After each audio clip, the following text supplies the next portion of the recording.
Baptist Academy. I am going to tell you a story through a little girl's eyes. It is the summer of 1992. I don't have the best home life. I have 3 sisters and 1 brother. One hot summer day, while I was playing with my brother on the Nintendo, my mom walks into the room with a grave look on her face that I will never forget.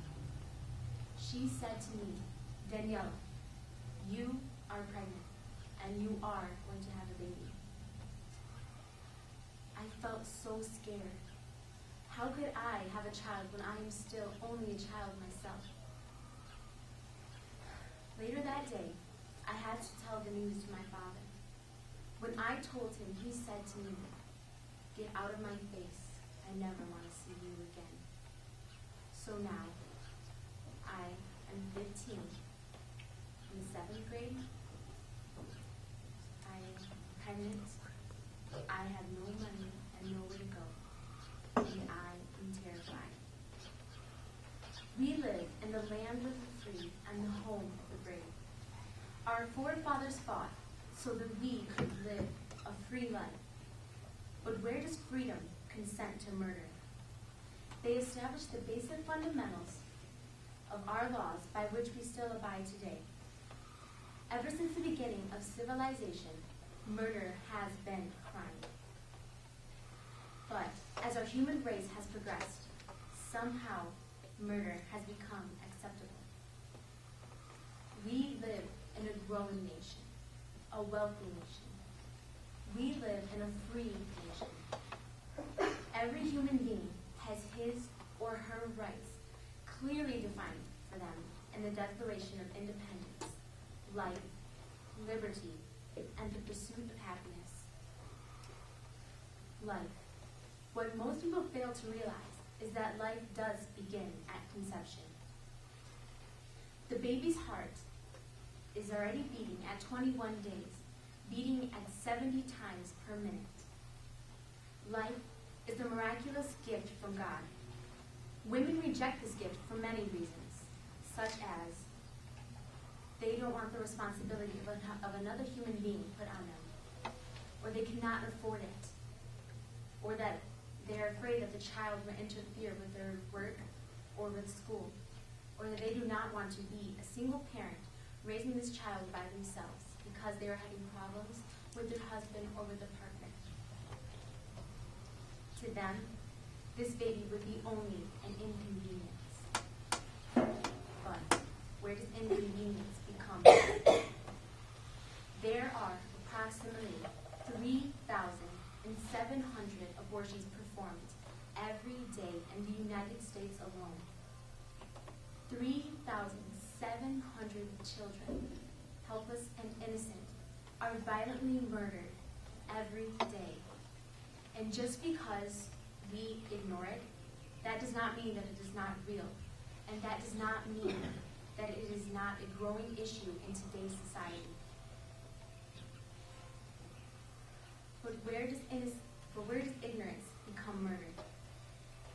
There are mothers that abort the children because they believe that there is no hope. But after the crime has been committed, they realize what they have done. They realize that they have allowed somebody to violate and murder their innocent child, which was growing inside of them. Most of them go into a deep depression. They realize that they will never have the opportunity to hear the baby's first laugh, or the opportunity to witness their child's first steps, or to be there for the precious child's first birthday. They are tormented by never knowing what their favorite color could have been, or what his or her voice would have sounded like. Their life is now filled with questions. What if? We need to help women by informing them before it is too late. 3,700 a day. It is a growing issue.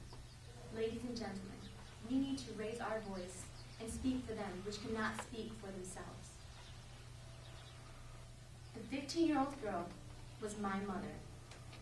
Despite her overwhelming circumstances, she graduated, raised me, and worked 2 to 3 jobs as a single mother while my father was in jail.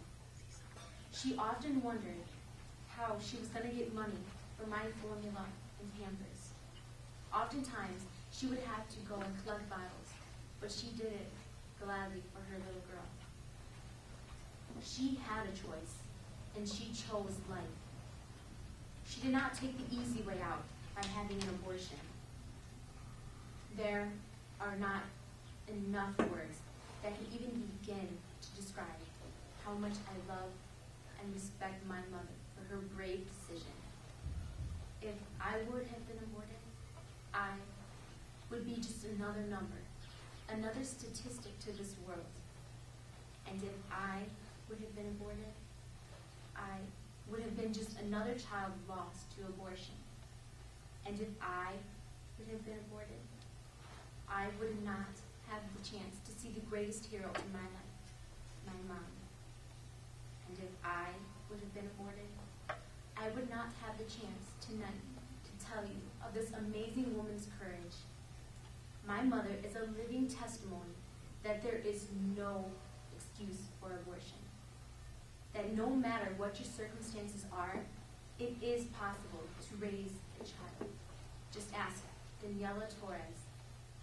There is nothing that I can do for the millions of babies whose lives have been taken from them. But I hope that by all of our actions today, our voices will be heard and will make a difference in one child's